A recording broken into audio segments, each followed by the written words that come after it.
Okay. Shalom. Go Wait a ahead. second. I got to do my intro. Go ahead. Shalom. Good afternoon from Jerusalem, Israel. This is Mr. Lowell Joseph Gallen, founder of the Root and Branch Association Limited, established in the United States of God of Israel, bless America, in New York State in 1981, now celebrating our 42nd year.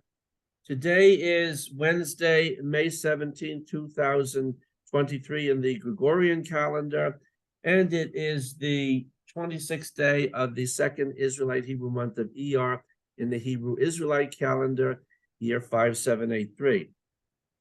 Welcome to episode 16 of our monthly seminar entitled Ancient Roots Mothering, Roots, Nettles, and Sage, co-chaired by Mrs. J. Rivkah Asoulin of the Lower Galilee in Israel, Mrs. Chava Dagan of the Northern Negev in Israel, and Mrs. Gilla Weiss in Boca Raton, Florida, in the United States of God of Israel, bless America. And joining in alphabetical order, Rivkah, are her two Israelite warrior princes on her left and her right, who will be saying something to us. And joining Gilla is her Israelite warrior prince Yosef in Florida. My second name, I'm Aryeh Yosef. All right. Now, before we begin, and we welcome our panelists who are here, I think mostly from the land of Israel. I'm not sure about that. And let me do my rainmaking bit, and then we'll get going. I want you, please, to support the work of Rivkah and Chava and Gilla. Go to their websites. There are products and services you can buy. They're all wonderful. And especially you need honey from Chava's, what do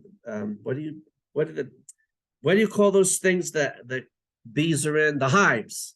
No, but never mind. I forgot. My father-in-law did that, and he wore covering and smoke so they wouldn't bite him.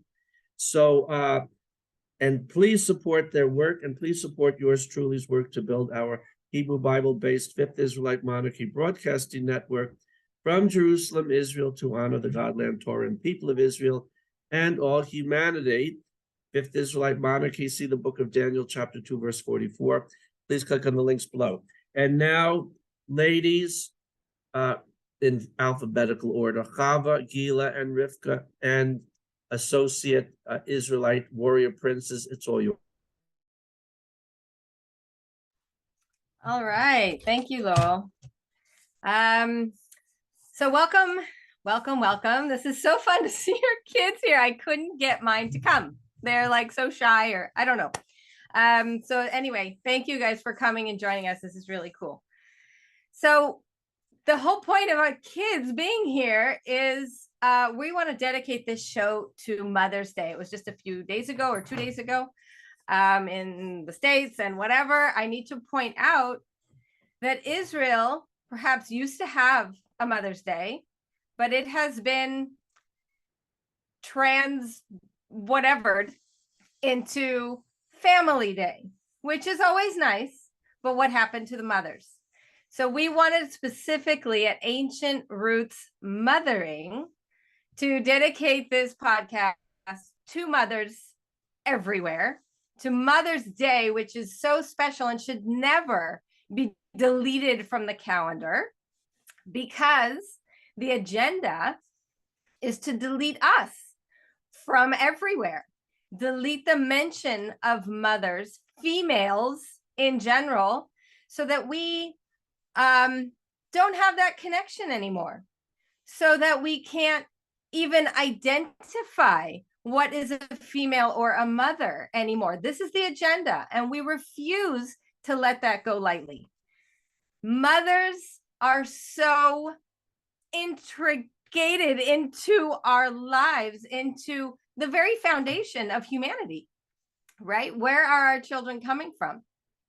And if you take it a little bit farther, because we do talk about herbs on this show plenty, as there's Mother Earth, who again, with this agenda, trying to take it away from us, go to computers, AI, robots, everything is cold, metal, lines everywhere, very harsh, and a deep separate from the actual mothers, from arms, from hugs, from wisdom, from our intuition, from our nourishing and our nurturing that we were given as part of just being women, as part of being mothers. So we wanted to dedicate this show to mothers, to Mother Earth, getting back in connection to her gifts to us. The Shekhinah of Hashem is a female attribute. Let's reconnect. Let's not forget. And let's kind of bring it to the surface again and talk about these moms with their children. And we want to hear about what it was like. This is going to be fun to grow up with a mom like that. The one who didn't rush to the doctor every time you had something. The one who knew how to fix your stomach aches, your ear aches, your headaches, your scrapes, your bruises. And I remember someone had a snake bite somewhere along the way, right? Yeah. Ant bites, right? So we don't need to run to the doctor. This was our thing when we were raising our children. Okay, we have something. What did God provide for us? What is outside in the yard that we can go and put on it?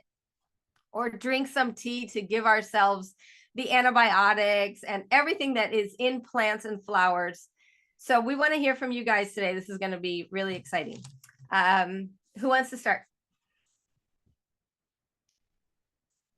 All right. That's us. Welcome, everybody. I know people always ask about the kids. People have asked us in Q&A, like, we want to see your kids. What are these kids like? So today I would say our focus would be raising kids with herbs. And I'm going to ask my sons, Pele and Nachal, who are 13 and 11 respectively. Just so we can all get a feel for kind of what this looks like. What is your favorite herb? Do you want to go first?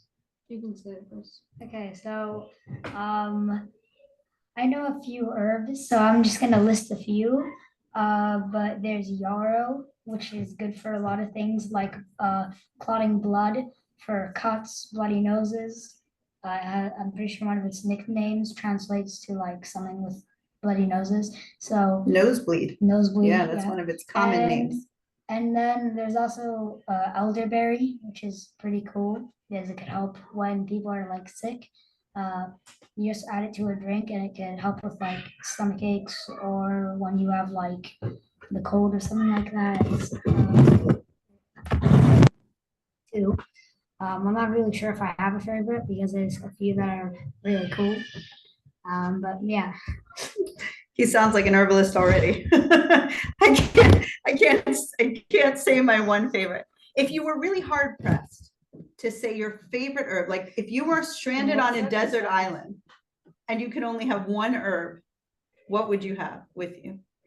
Yarrow, I guess, because it can also help with like the cold.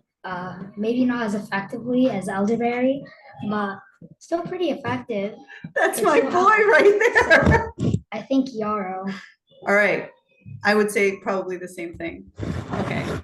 So I actually agree with Nachal that he said that like it's hard to pick a favorite herb, but I think yarrow is like one of the most important herbs to have because like you usually like when you're traveling you don't just get like sick when you're out in the forest. You usually get cuts or other stuff which yarrow can help with. So I think like yarrow is a very important herb to carry. But I also really like cleavers, which is an herb that helps with pulling stuff out. Like if you have an infection or something, it will help pull it out of your body and like heal you. And the herb itself, like the plant, is also very clingy. Like it'll cling onto your clothes. And also shepherd's breast, I think too, which is a very magical herb. It just goes to like the injury. I don't know how it's able to know where it is, but it goes there and just clots up the blood. And it helped me once when I was bleeding a lot. Now, Gilla, does Jojo want to weigh in and then we can ask another one? Okay, so I'm gonna ask Jojo his questions because I think it's easier if I'm like more direct. Okay, Jojo, What? can you tell Rivkah and Chava and all the nice people, what do you do? What do you ask Ima for when your tummy bothers you? Clay honey. Clay honey. And does it make your tummy better? Yeah. Yeah. And when you had all those ant bites, what did we put on? And fight. Ant bites. We sprayed with. No, not it. Do you remember what it is? Mm-mm. Do you want to go get the spray bottle? No, Did it make them better? I'm tired. He's tired. Okay, Jojo, that's amazing. Thank you. Wave to everyone. Thank you, Jojo. Okay, bye. Thank you, Jojo. I love Jojo. Okay, he clay honey. That's his go-to. I need clay honey. This is my go pet. So, yeah. Yeah. My other kids also, one's on an airplane and 4 are at work. So Okay, now the one who's on the airplane, you have his permission to share something. Do you want to share that now? yes, so he's 23-year-old. He just finished the IDF. He lives in Israel and he was home now. So when he was home, he had a tummy upset. So he came to me and he asked for charcoal. Ima, do you have charcoal? Of course I have charcoal. I'm never without. That's the one thing we're never without, right? So he took charcoal and then he was like, okay, I want to make a tea. What tea should I make? So I was like, I have fresh ginger. He was like, when I get home to Israel, I'm going to buy fresh ginger because he remembers having fresh sliced ginger, 2 teaspoons, put in a cup of water. You can add cinnamon, you can add whatever you want. You can do it as is, cover it, let it steep. Then you add, you pour a little off, you can add a little honey and you sip it. And it's yummy and it's really good for a lot of things, but it really helps through the stomach. So he was like, show me again how we do that. So I showed him. And so he's like, he's going to go and he's going to make his own because he has these warm, cozy, fluffy memories of childhood when you're not feeling well. And instead of dragging you to the car and waiting in an ice cold waiting room for, whatever, when you have a stomach upset and you're nauseous anyway, there's so many amazing herbal remedies that you can use that you have on home. And how empowering for kids to know that, and to take that forward, going forward. I live on my own. I'm not running out to make all these tinctures that mom makes, and I don't necessarily know where I'm going to buy fancy tinctures, but herbs are as basic as walking outside your door and picking something wild or going to a market and buying ginger, having it in the house and making fresh ginger tea. So he's good to go. And he also loves sauerkraut, especially mom's homemade sauerkraut, which is lacto fermented. And so he said, I want to start making my own sauerkraut in my apartment. And so he left it in his suitcase. He has glass weights for mason jars, and he has the silicone pickle pipe so that he can, effectively and easily be super modern, but make something really ancient. And he's really proud of it. And so he said, Ima, please share this so that other young, cool people who are 23 years old know that they can do that. Nice. All right, I'm going to ask my boys a second question. I told my boys I would ask them 2 questions. So my second question is, what is your favorite herbal healing story? So this is either a healing that happened to you or how you healed someone else or an animal, a person, anything. Do you want to go first this time? Okay, There's but you a have to few- talk loud too. There's a few stories that I like. There's one about St. John's wort, which I don't remember it fully, but it's about someone who I think got burned. Like it was hanged up. What's it called? Well, that's a On the Susan cross. Weed story. Yeah, that's Saint Joan. She calls St. John's wort St. Joan's wort, And it's a good like memory device for it because one of the uses of St. John's wort is for burns. And Joan of Arc, of course, was burned at the stake. So it's a really easy way to remember that. But St. John's does a lot of stuff. But yeah, okay. That is a good story. I had another story I want to say, but Yeah. I forgot it. But I have another one that I do still remember. So once I was, can I say a story about Beth? Like one of the kids? Yeah, but without names of the people. Okay. Yeah. So once someone came to us and asked if they can, like, if we can help them with herbs. So like they had a cut on their knee. I think it was Hand.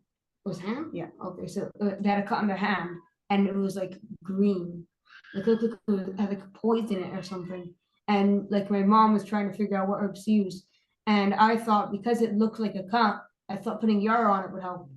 And she, like the person who we were treating, they put on yarrow on it, and like a week or something it started like healing up, and then it started bleeding again a lot, and then it started healing up again. So like after a week or something. Yeah. And you knew that too. Yeah. When you told her to take this, you said it'll start bleeding probably in a few days and then it'll heal up for good, which it did. Okay. Favorite herbal healing story. So this one is actually about myself. So this one Shabbat morning, everybody here knows what Shabbat is, right? So on Shabbat, you're not really meant to drive cars, which means you can't really go to the hospital. And and it wasn't as serious, like it's not a broken bone type serious. So I didn't have to go to the hospital, but it was still really freaky.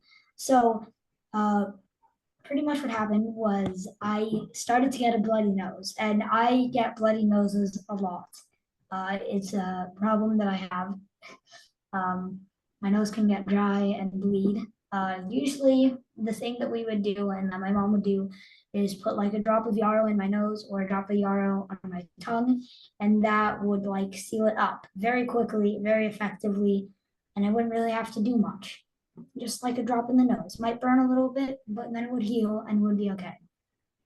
This one time though, I got a bloody nose and my mom gave me yarrow and it didn't work because of how much blood was coming out of my nose.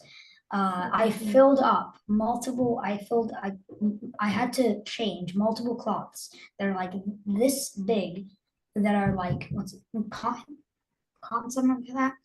And they became pretty much wet with blood. That is the amount that I was bleeding out of my nose. It was a lot. And it was getting really bad to the point where I almost felt, I began getting dizzy because of how much blood I was losing. It was probably causing blood to start draining from my brain, which could have caused the dizziness. It was a lot of blood. So what my mom did was she thought of something and it was shepherd's purse. Shepherd's purse is, I'm pretty sure it has a reputation for clotting really, really bad, what's it called? When they're bleeding a lot? Hemorrhages. Hemorrhages, yeah. So it has a reputation for clotting up very bad hemorrhages. So I had a pretty bad hemorrhage, and my mom put like a drop or two of shepherd's purse in my nose, and within a few seconds it stopped. Wow. Then I just felt something that felt like snot in my nose, like about a minute later or something like that. And I tried to sort of very carefully, so I wouldn't cause my nose to bleed again, wipe it out. But what came out was a clot of blood that was this long. A gigantic clot of blood that my mom took away.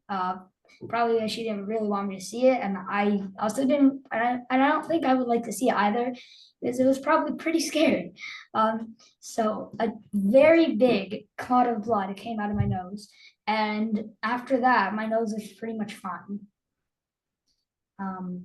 Yeah, after the clot came out, then I pretty much didn't bleed for like it solved it pretty much. It clotted it off. So I was good afterwards, thanks to Shepherd's first. So yeah. And these are stories that, you know, my boys obviously haven't, you'll both get in the shot here. But I mean, they'll never forget it. They haven't forgotten it. And these herbs will be with them forever and ever.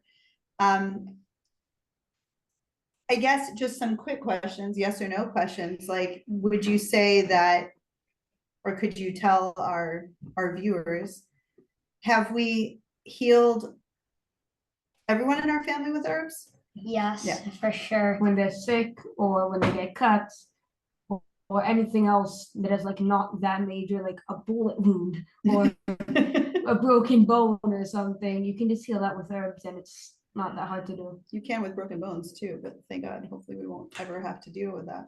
Yeah. And what about the animals?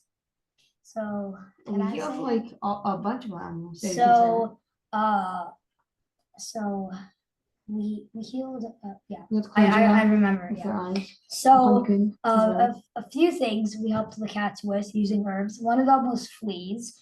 We made a homemade flea repellent, which didn't work on one of the kittens, but it worked on the rest. When some of our cats, one of them already had yeah, one of them, the Like fleas his- already made it I sick, think it was his liver. and we couldn't His really help liver him, was too bad. So and the Kidney kitten failure. died. oh, kidney, sorry.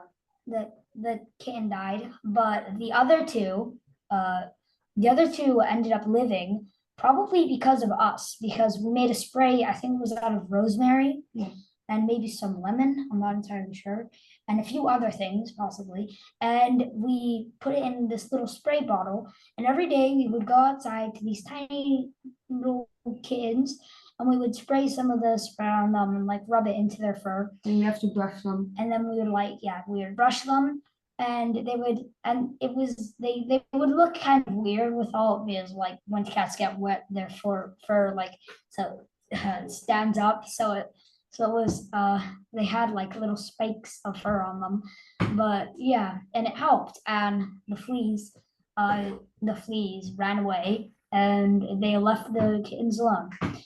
Another story, I actually have two more. Okay. One of them is Quick with summaries. Can I Okay. see one more? Can yeah. I see pumpkins one? Oh Okay. yeah, see pumpkins one. So we have a cat and the kitten, which Nettles talked about. Two of them were saved. So one of them died because before we even like made the flea repellent, he already started getting sick and he had kidney failure and he died. But the other two, they were both orange. One of them was a girl, one of them was a boy. The boy one was called Pumpkin. And one day I went to go like check on them outside, and I pick him up and I just see blood is coming out of his leg. So, and there's a bunch of blood on my arm. So like for the next few weeks, we put on a Nula viscosa and it starts to actually close again. But then like it closed and there was no more, like the first day the blood stopped, but then there was still a wound and closed up. And then he hurt his leg again, but it didn't get like a cut or anything. He just fell down, may have like dislocated his bone. I think it was a probably, muscle issue. yeah, probably. Yeah, but now he's doing much better. I think we're gonna leave the stories there for now. Just, I think that gives a good taste of how herbal medicine, raising kids with herbs, it plays out in our lives and beyond. These were feral cats, by the way, that were born in our yard that we kind of. Yeah, we just gave them food and tamed them. And the parents were taking too. Do Chava and Gilla have anything they want to ask my boys, or can I release them? Release? Release What? you. I'm Nothing? just so happy to see your faces, and I'm so grateful to you both for sharing these really amazing, beautiful stories that essentially are just part of your everyday lives. And that's the beauty of it, is because you live this. And thank you so much to both of you for coming on and sharing with us. Welcome. All right, I'm releasing my boys, and maybe Chava or Gilla, you can start to kind of deconstruct what we just saw here. Okay. So let me just, wow. what I'm listening to, besides just that they know these herbs and they've seen them work and they have the names in their heads and when to use them, which is, we'll just stop right there, is amazing. But I love that they can come and actually explain themselves what they did, what they saw, the procedures. They have a clear way of speaking. They're very mature. They have that kind of, comfort with speaking with adults. I mean, here we are, the three of us and everyone else that they can't see. And they're just speaking without being shy, like mine.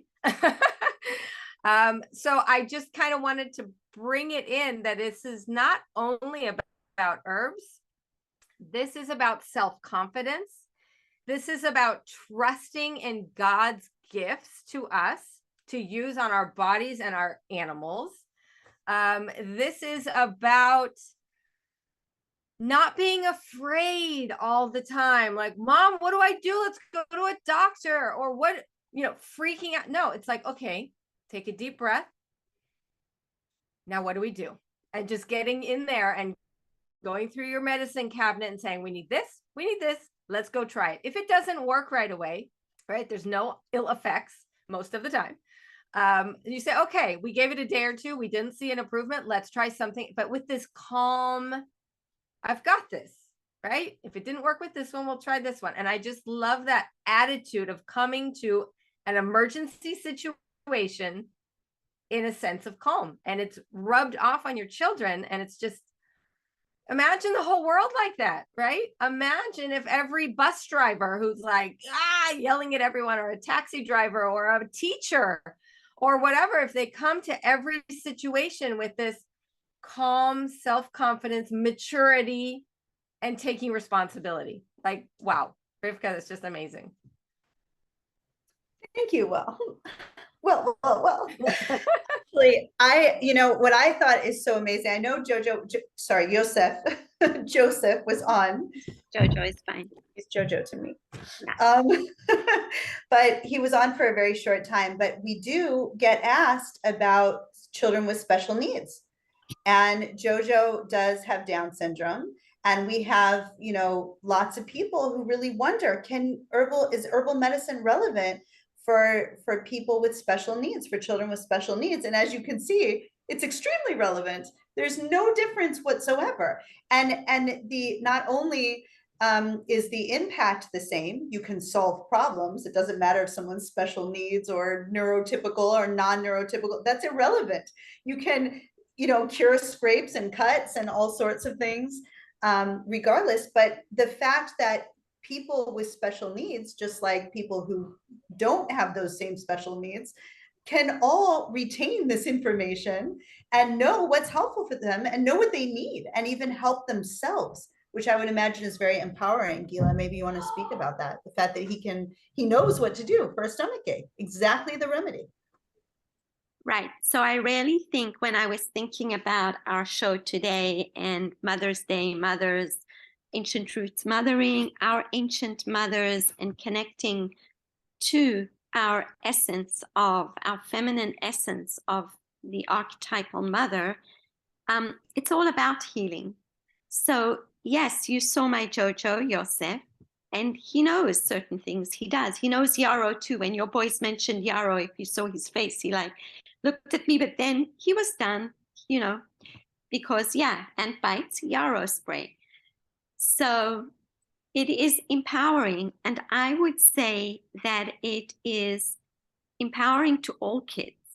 The ability to stop, breathe, be calm. The ability to say and assess, self-assess. Do I need help? Am I going to need stitches? How do I stop the bleeding?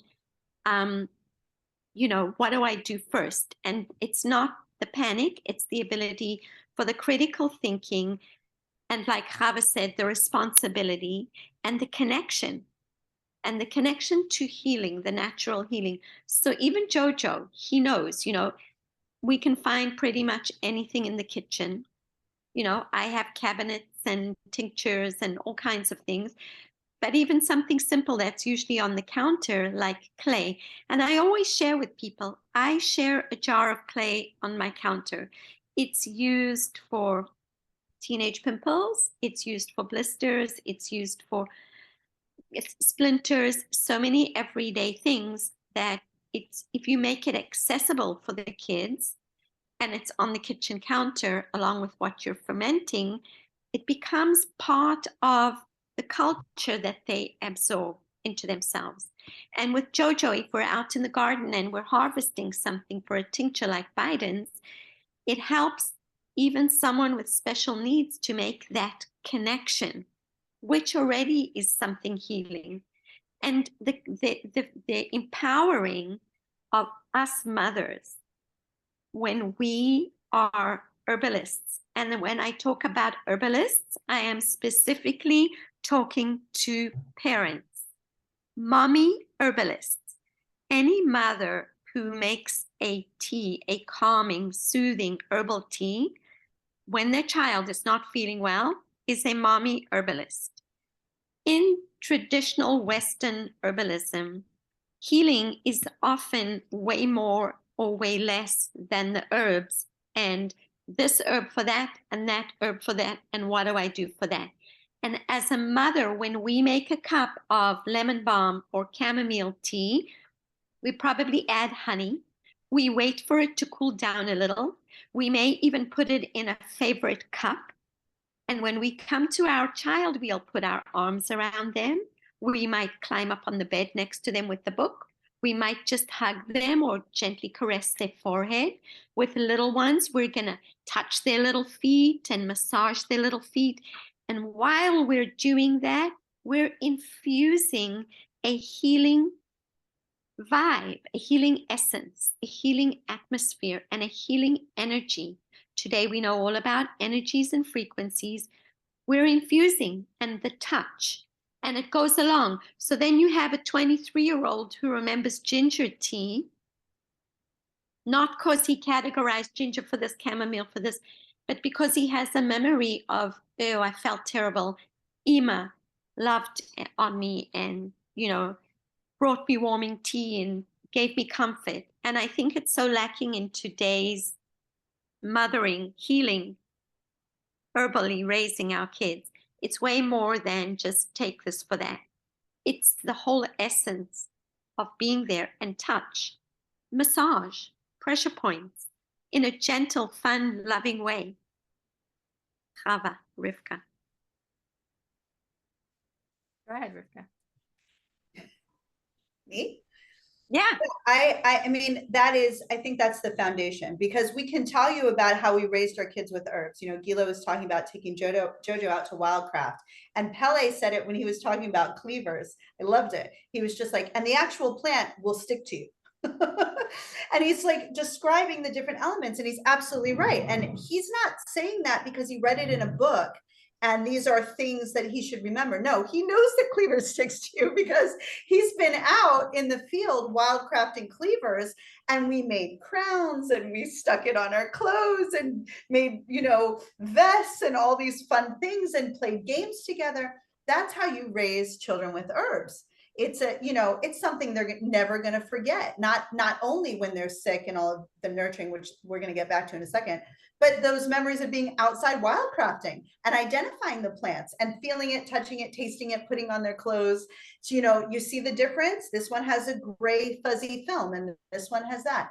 So we can tell you about that, because I guess there's maybe an art form to that. True. Like, I mean, we did develop ways of teaching our kids about the plants. However, what Gilla said, I think, is really hit the nail on the head. It's the most important component, because in ancient societies, we did not cart our sick off to some place with complete strangers next to them and beds on either side of them and attending to their care. No. In ancient societies, we had the family unit constantly surrounding that person. We might bring in a village healer, a village shaman, someone to work on a spiritual level as well as an herbal level, or doing energy work, doing herbal work, all of these things.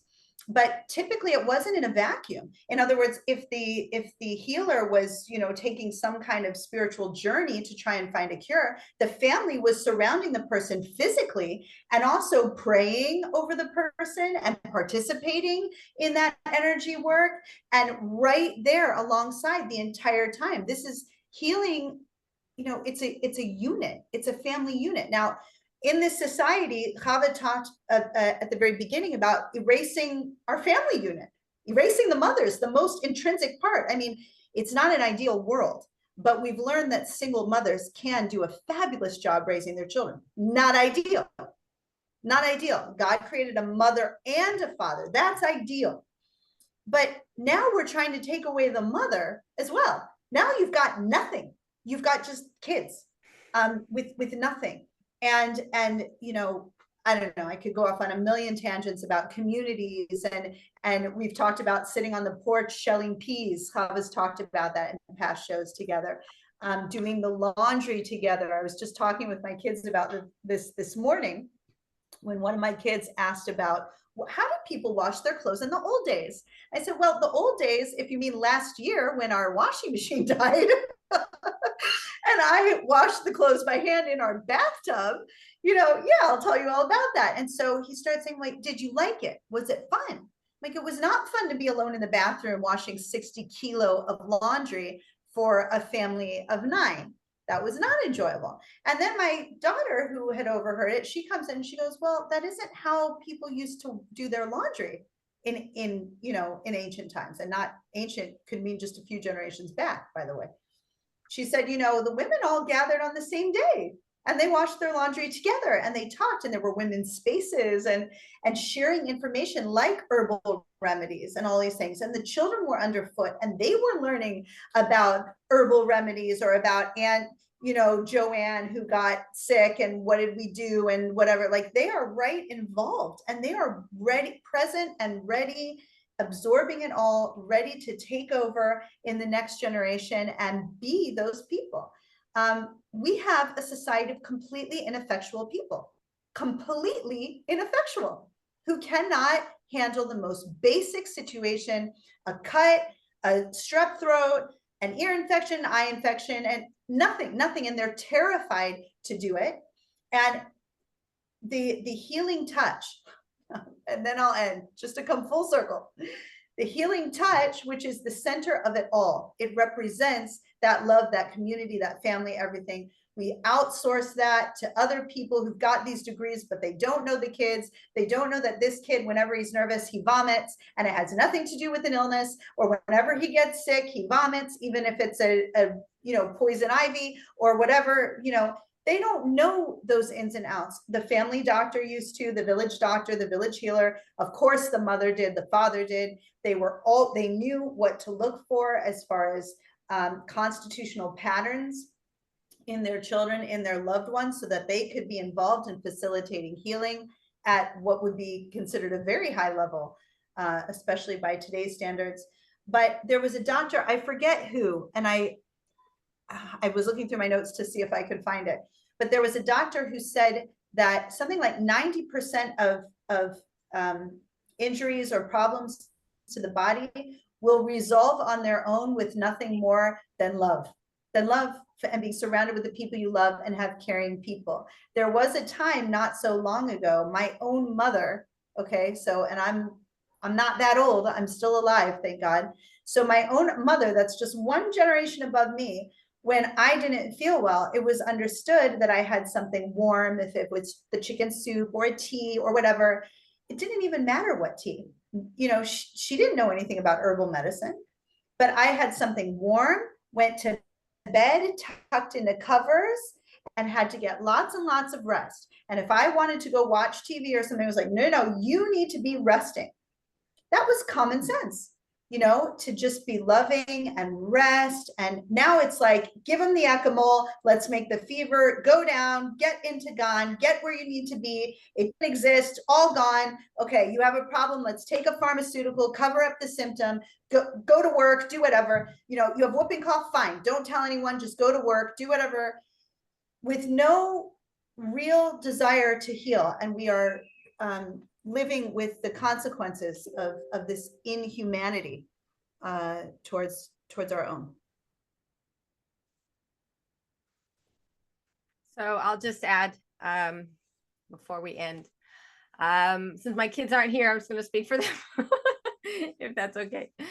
So yeah, everyone kind of knows that we have a farm and many, many animals. And my kids, because they have grown up with this whole idea of, oh, you have that, so let's go, you know, put something on it, a tincture, a salve, whatever, everything that we've got here that I made myself.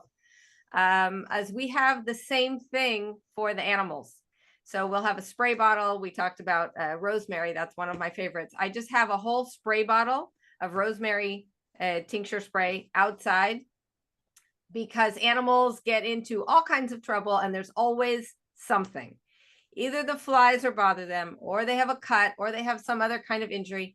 And rosemary is just one of those overall, and the kids know it. They're like, oh, look, the horse has, you know, go get the bottle, the bottle.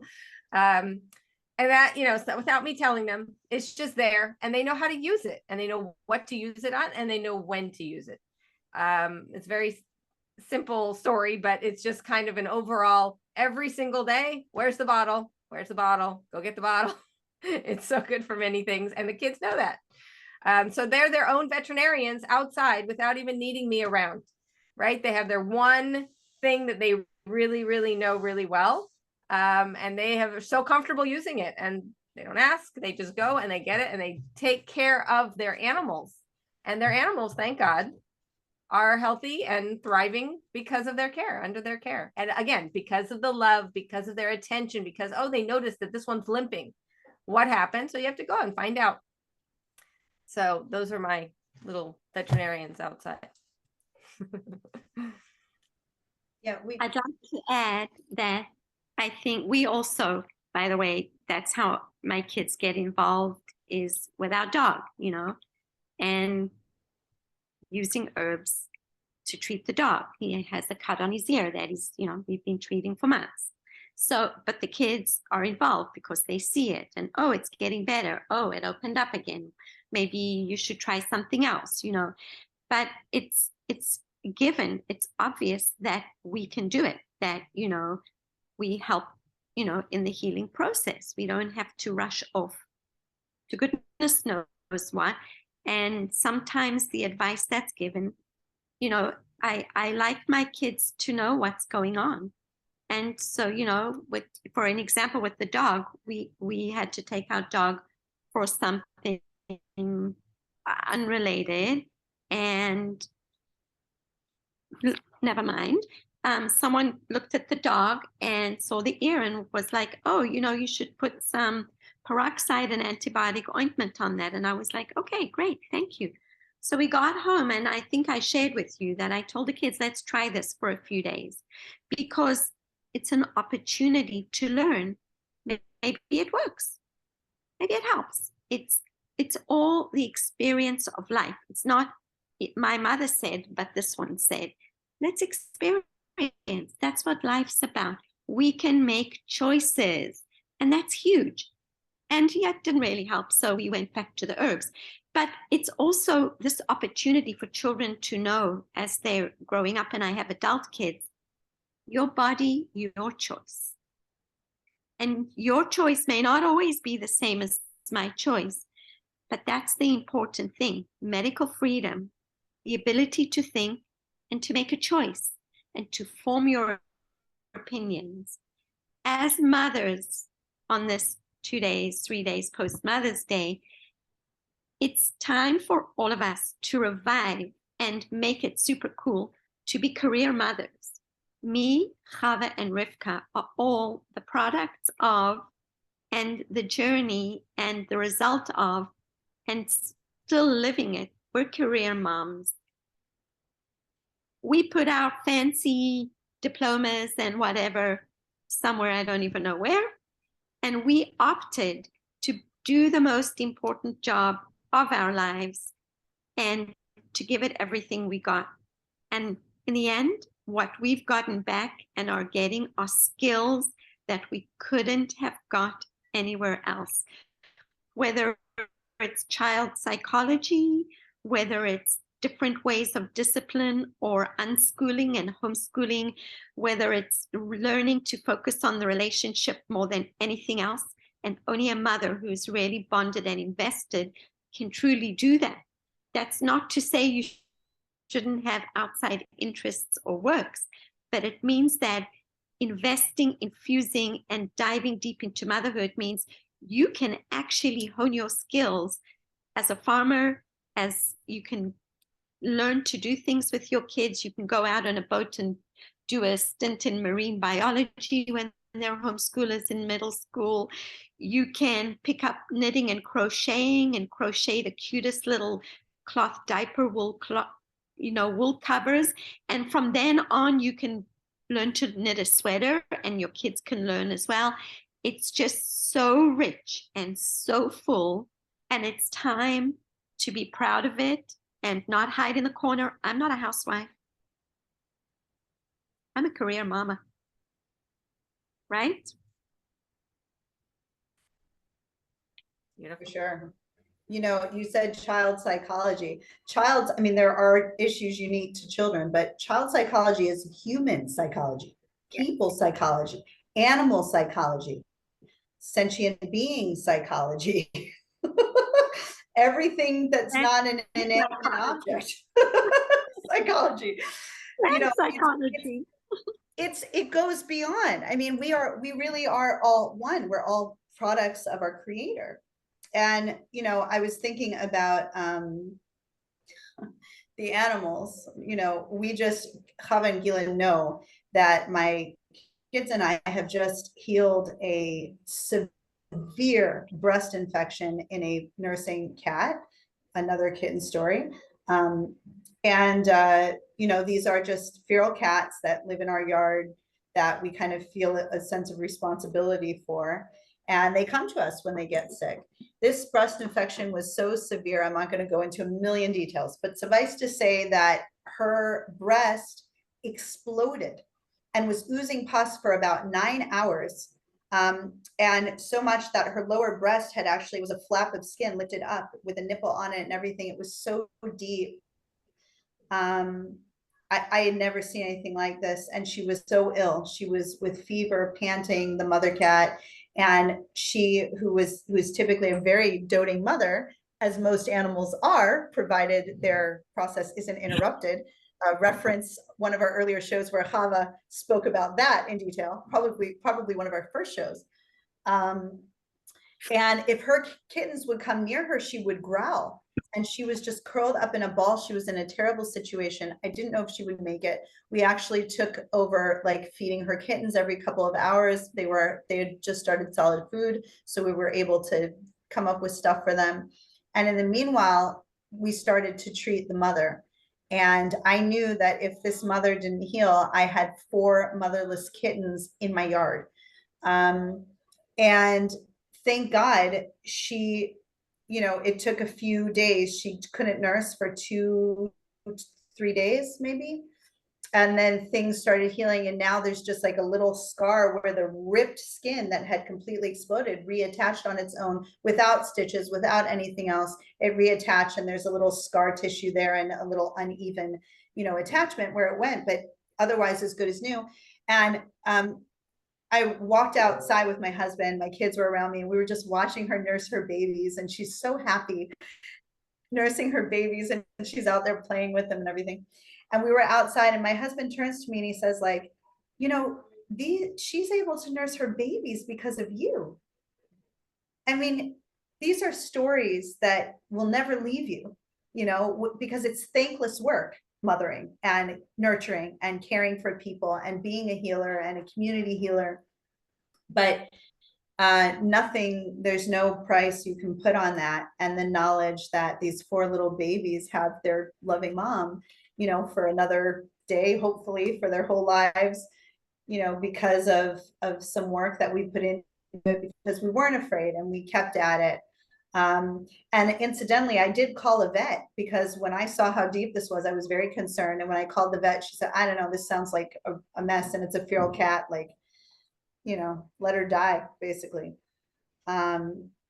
but we didn't. So that story, and then also, and my kids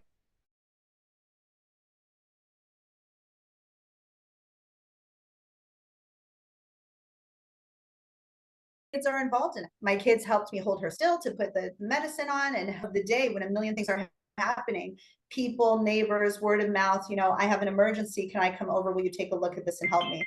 And I guess I want to add, since we're talking about raising kids with herbs, and the topic is way more vast, I think, than we thought walking into it, because there's so many components, but one being, how do you know, teach this to your children?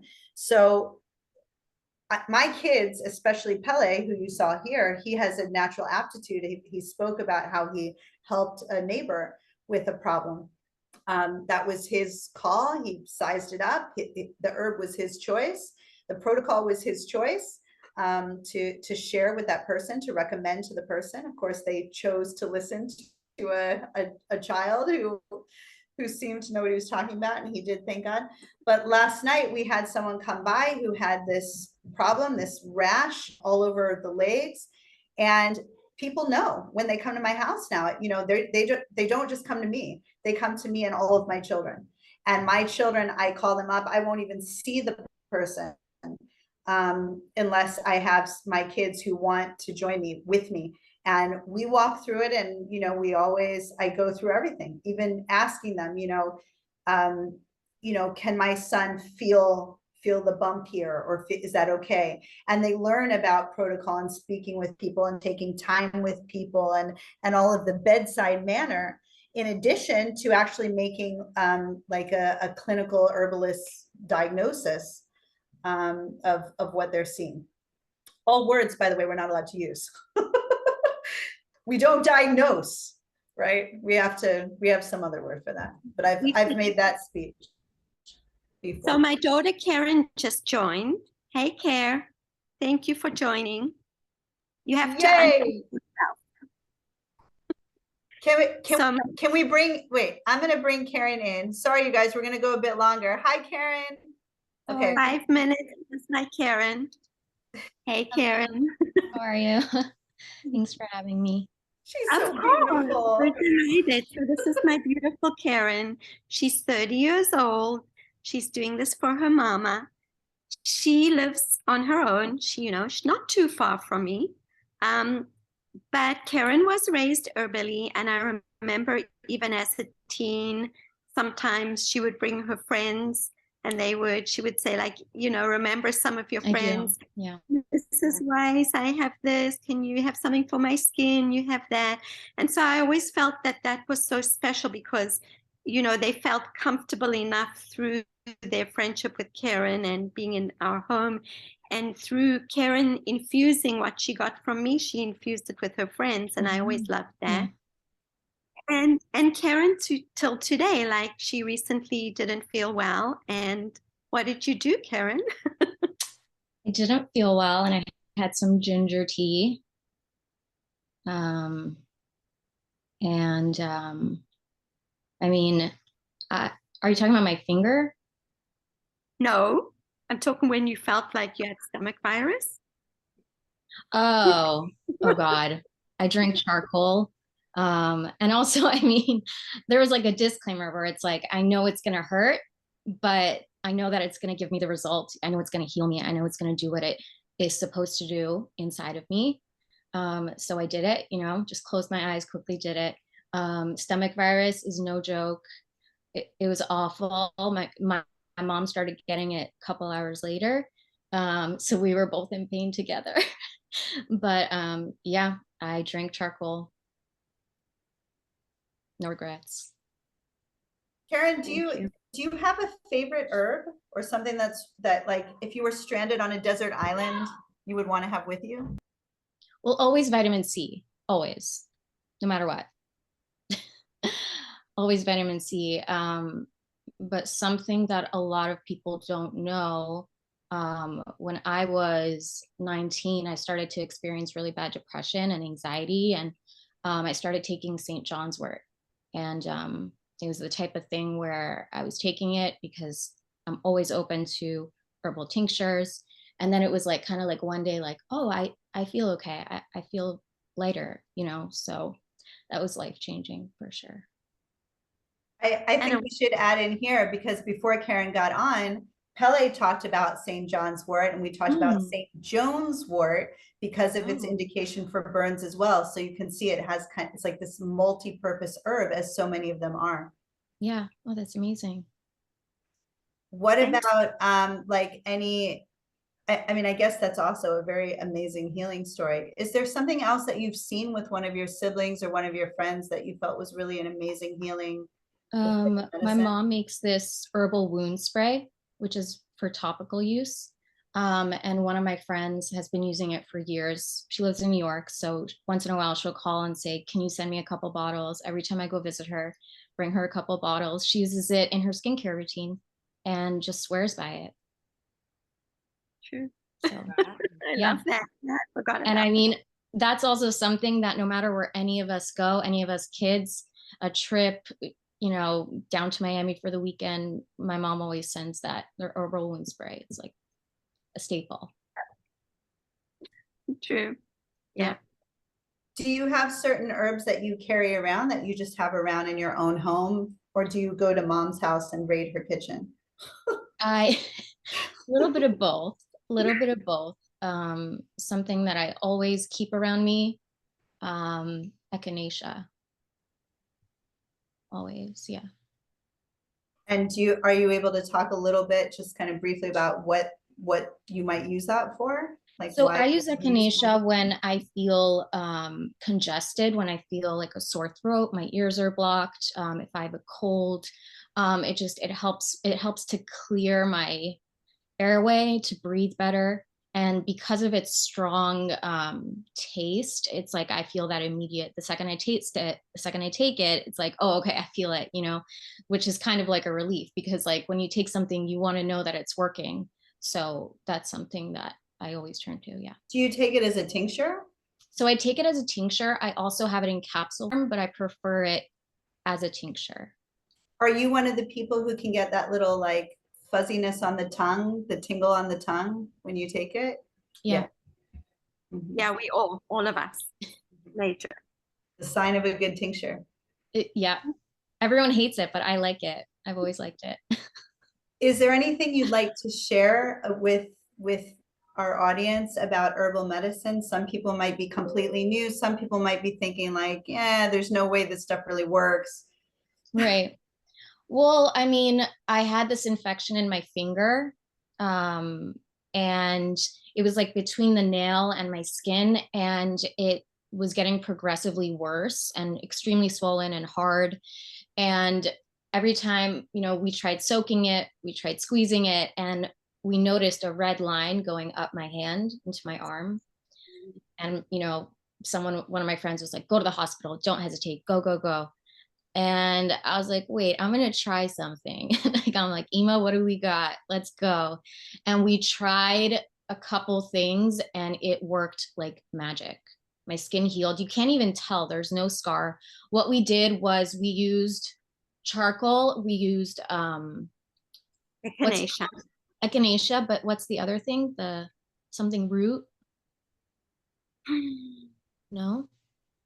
Probably, but We used echinacea and we did charcoal. And Was it astragalus? no, No, I don't remember now. I don't remember either. I should have written it down. Poke? Yeah, I think I used poke. Internally, Okay. took echinacea and poke because of the Yeah. street. Yeah. If you're new to herbalism, don't try poke at home.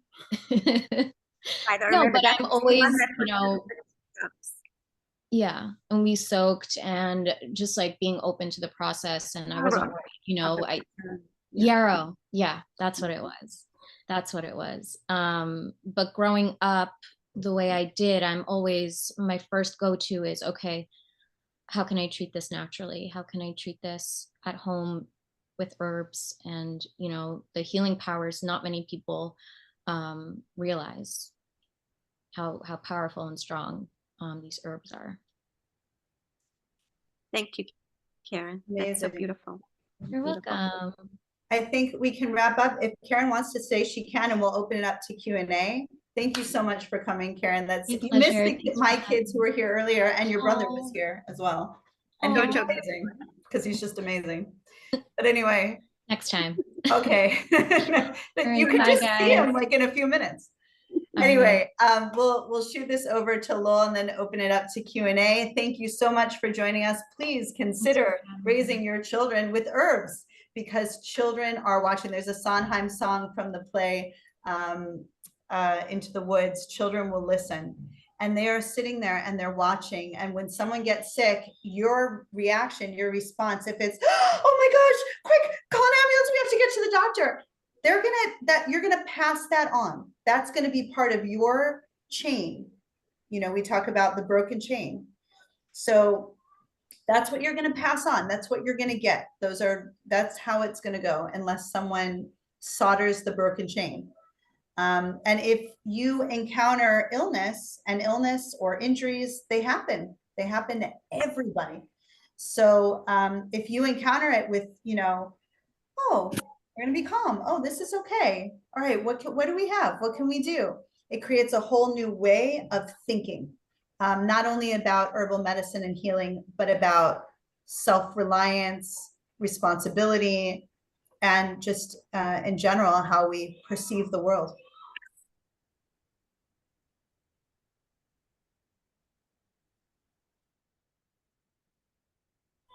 Lowell, do you want to say your Well, goodbyes, do or you, we'll wrap it up? do you want to include the questions and comments in the No, recorded- we'll stop not here recorded. then. In that case, just a second. Okay. So, right, we're going to about to end the recorded section of our program. So we thank our viewers and listeners and our live studio audience who are joining us for today's 16th episode of our monthly seminar entitled Ancient Roots Mothering, Roots, Nettles, and Sage. And we want to especially thank the little Israelite warrior princes of Rivkah and Gilla for joining us. And this is so encouraging for the future. Bluntly, the future in 7 years, a lot of the population in the land of Israel, unless everybody got placebo, is not going to be here. So we have to start planting seeds for the day after tomorrow, which may not take that long. And your little princes are so well educated in herbology or whatever you would call it. It's very moving because that is the new generation. That's how I regard our own programming. It's for those who will survive this 7-year Shemitah cycle. As Dr. Zelenko always said, and I have his book here, and we have the program on Tuesday evenings. We the people will win. The question is, what will the body count be? That's a work in progress we are all in the middle of right now. No one knows about that. So training boys and girls in all the areas that you are teaching about is very important because they're going to be the survivors and they got to have survival skills. So it's amazing how the little rabbis were so well educated in these issues. And I hope that, for example, Hanania, and in my opinion, for the last 3 years, very few rabbis in rabbinical or Jewish and Israeli institutions passed through this unscathed with their integrity intact. And as more and more people figure out what's going on, they simply will collapse. People, well, you lied to me. My family members are dead and crippled and sterile and infertile. And they just simply will collapse because it's on too big a scale to sweep it under the rug or double talk it. So the work that you're doing is so important to prepare for those of us who will be here tomorrow. Maybe Israel's population will go down by 50%. I don't know. We're in the middle of that now. So thank you very much for all that you're doing. And we thank the people who are joining us. And oh yeah, the rainmaking bit. So we thank our viewers and listeners. And we wish everyone a Yom Yerushalayim Sameach. That's tomorrow night and Friday. And a Shabbat Shalom. or at least a Yom Yerushalayim Sheket and a Shabbat Sheket, since we're all walking through the bullets here and pretty much everywhere.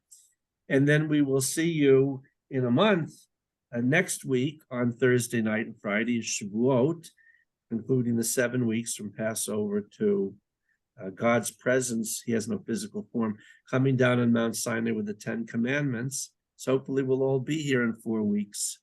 And now please support the work of, in alphabetical order by first names, Chava, Gilla, and Rivkah. Go to the links below. You see the wonderful products and services.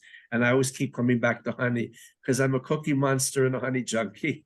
In fact, my wife is afraid to let me near the honey jar because I'll gobbling it up. I know it does good things for me, but the honey is very expensive that we buy. We buy really good honey.